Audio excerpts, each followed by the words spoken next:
हींअर असांजे बनारस जो प्रोग्राम नारी बाहू हा गॾु हिकिड़ो प्रेमी आयो चई असां वटि रवा था साईं पहिरीं घर वठी वेंदा आहियूं रोटी खाराईंदा आहियूं पोइ तव्हांखे चांहि पियारींदा आहियूं। मूं चयो हल साईं वियासीं उते बढ़िया रोटी खाराई चांहि बि अहिड़ी बढ़िया पियारई मज़ो अची वियो। वरी हिन जहिड़ो हिकिड़ो बालको बीठो हुते चयोमांसि पुट चांहि त तमामु बढ़िया ठही आहे मज़ो अची वियो। चई अंकल अंकल चांहि त अञा बढ़िया ठही आहे जेकॾहिं खीर में ॿिली मुंहुं न विझी वञा। साईं बालक महान आहिनि अॼुकल्ह जा त अहिड़ा होशियार ॿार आहिनि त अचो हाणे वरी झूलण देवता खे वेनती कयूं त असांजी ॿेड़ी पार लॻाए। हूअं बि चवंदा आहिनि नेकी कयो तलाउ में विझो। छाजे लाइ तलाउ में विझो त थी सघे थो जेको नेकी तव्हां तलाउ में विझो था ऐं कॾहिं तूफ़ान अचे थो त इहा ई ॿेड़ी बणिजी करे असांखे किनारे ते लॻाईंदी आहे। चवंदा आहिनि त कवि जी उॾाम ॾिसो केॾी वॾी आहे। कॾहिं मींहुं पवंदो आहे त असां चवंदा आहियूं मींहुं पियो थो पए पर कवि कलम खणंदो आहे उन कलम बंदि कंदो आहे ऐं चवंदो आहे मींहुं थोरी आहे।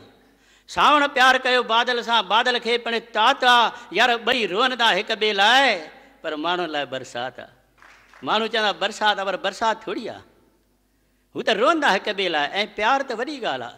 को वक़्तु हूंदो जॾहिं असली प्यारु हूंदो। अॼुकल्ह किथे आहे असली प्यारु। जिते ॾिसो ॿार ईलू ईलू लॻाए वेठा आहिनि ऐं ख़बर बि कोन हूंदनि ईलू जो मतिलबु छा आहे। हिकिड़े खां पुछो यार ईलू जो मतिलबु छा आहे सम्झींदो। चई हा ख़बर आहे। मां चयो ॿुधाए यार प्यार जो जनम किथे थियो। चई चाइना में। अड़े मुंहिंजे चाइना में कीअं। चई नो गारंटी नो वारंटी हले त शाम ताईं न त गुम। ऐं अॼुकल्ह वक़्तु मटिजी वियो आहे। साईं मां घर खां ॿाहिरि निकिरंदो आहियां न हिकु छोकिरी आहे हीअं इशारा करे ॻाईंदी आहे बदली से निकिला है चांद। अड़े यार बदली से निकिला है चांद में छेड़ींदी आहे साईं असांखे।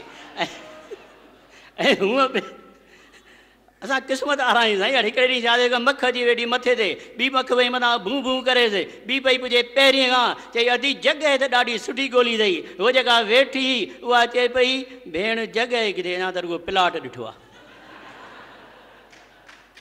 अड़े ॿियनि खे छा ॾोह ॾियूं यार।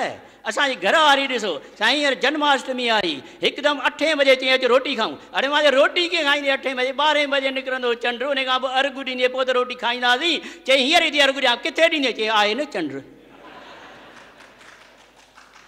साईं असांखे घणेई अहिड़ियूं ॻाल्हियूं ॾिसणियूं पवंदियूं आहिनि।